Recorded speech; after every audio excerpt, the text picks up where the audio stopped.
എല്ലാവർക്കും ഒരിക്കൽ കൂടി എൻ്റെ യൂട്യൂബ് ചാനലിലേക്ക് സ്വാഗതം. അടുത്ത നമ്മൾ നോക്കാൻ പോകുന്ന ഷെയർ സിമ്രാൻ ഫാംസ് ആണ്.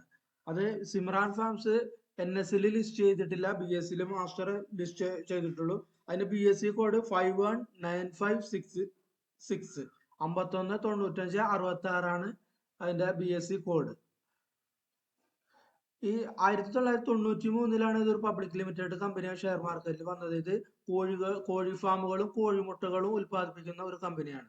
അതിന്റെ ആദ്യം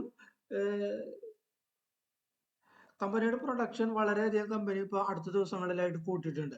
അതായത് 185 ലക്ഷം മുട്ടകൾ ഉണ്ടാക്കിയിരുന്ന സ്ഥാനത്ത് ഇപ്പൊ ഏകദേശം 14.67 15 കോടിയോളം മുട്ടകൾ ഉൽപ്പാദിപ്പിക്കുന്ന ശേഷിയായിട്ട് കമ്പനി വർദ്ധിപ്പിച്ചിട്ടുണ്ട്. കമ്പനി ആധുനികമായ ഉൽപാദനക്ഷമത വർദ്ധിപ്പിക്കാനുള്ള മെഷീനറികളൊക്കെ കമ്പനികൾ സ്ഥാപിച്ചിട്ടുണ്ട്. വലിയൊരു ഗ്രോത്തിലേക്ക് പോകുന്ന ഒരു കമ്പനിയാണത്. കമ്പനിയുടെ ഫാമുകൾ മെയിൻ ആയിട്ടുള്ളത് മധ്യപ്രദേശ്, ഛത്തീസ്ഗഡും ഗുജറാത്ത്, രാജസ്ഥാൻ, പഞ്ചാബ്, അത് വടക്കേ ഇന്ത്യൻ ഭാഗങ്ങളിലാണ് കമ്പനിയുടെ മെയിൻ ആയിട്ട് ഫാമുകൾ ഉള്ളത്. ദക്ഷിണേന്ത്യയിൽ അധികം ഫാമുകൾ കമ്പനിക്കില്ല. ഇക്വിറ്റി ഷെയർ വളരെ കുറച്ചുള്ള ഒരു കമ്പനിയാണ് ഇത്.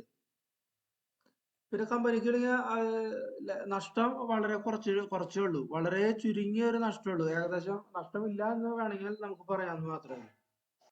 അപ്പൊ ഒരു വളർച്ചാ സാധ്യതയുള്ള വരും ദിവസങ്ങളിൽ വളർച്ചാ സാധ്യതയുള്ള ഒരു കമ്പനിയാണ്. അപ്പൊ നമ്മുടെ കണ്ണുകൾ എപ്പോഴും ഇതിലൊന്ന് നോക്കിയിരിക്കുക. അത് NSL ഇല്ലാത്ത ഷെയറാണ്, BSE നമുക്ക് ഇനി ചാർട്ടിന്റെ വശങ്ങളിലേക്ക് ഒന്ന് പോയി നോക്കാം. അപ്പൊ ഇതാണ് സിമ്രാൻ ഫാംസിന്റെ ചാർട്ട്. അതായത് ഒരു വലിയൊരു അടുത്ത ദിവസങ്ങളിലായിട്ട് വലിയൊരു കയറ്റം ഒന്ന് കയറിയിട്ടുണ്ട്.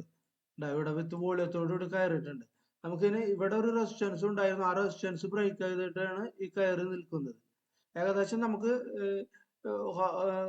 ഒരു റിസ്കി പോയിന്റ് എന്ന് വെച്ചാൽ 150 രൂപയുടെ നമുക്കൊരു സപ്പോർട്ട് പോയിന്റ് അടുത്തത്. നമ്മളിത് മേടിക്കുന്നുണ്ട് 150 രൂപയുടെ സ്റ്റോപ്പ് ലോസ് ഇട്ടിട്ട് വേണം മേടിക്കാൻ. വരും ദിവസങ്ങളിൽ ഒരു നല്ലൊരു മൂവ്മെന്റ്, അതായത് പതുക്കെ മൂവ് ചെയ്യുള്ളൂ, പെട്ടെന്നൊന്നും നമുക്ക് മൂവ് ചെയ്യേണ്ട. അപ്പൊ അങ്ങനെയുള്ളവരുണ്ടെങ്കിൽ മാത്രം നോക്കിയാൽ മതി ഈ ഷെയർ. നമുക്ക് അതിന്റെ വീക്കിലി ചാർട്ടിലേക്ക് ഒന്ന് പോയാൽ എന്തായിരിക്കും സ്ഥിതി നമുക്ക് നോക്കാം. ഇതാണ് അതിന്റെ വീക്കിലി ചാർട്ട്. വീക്കിലി ചാർട്ടിലും ഒരു റെസിസ്റ്റൻസ് ബ്രേക്ക് ചെയ്യാനായിട്ട് നിൽക്കുകയാണ്. ഇവിടെ റെസിസ്റ്റൻസ് ബ്രേക്ക് ആണ്. അപ്പൊ റെസിസ്റ്റൻസ് ബ്രേക്ക് ചെയ്തിട്ടുണ്ടെങ്കിൽ നല്ല രീതിയിൽ വരും ദിവസങ്ങളിൽ കയറാനായിട്ട് സാധ്യത കാണുന്നുണ്ട്. ഏകദേശം 150 പോയിന്റുകൾ നമുക്ക് അടുത്തൊരു സപ്പോർട്ട് പോയിന്റ് ആയിട്ട് വെക്കാം.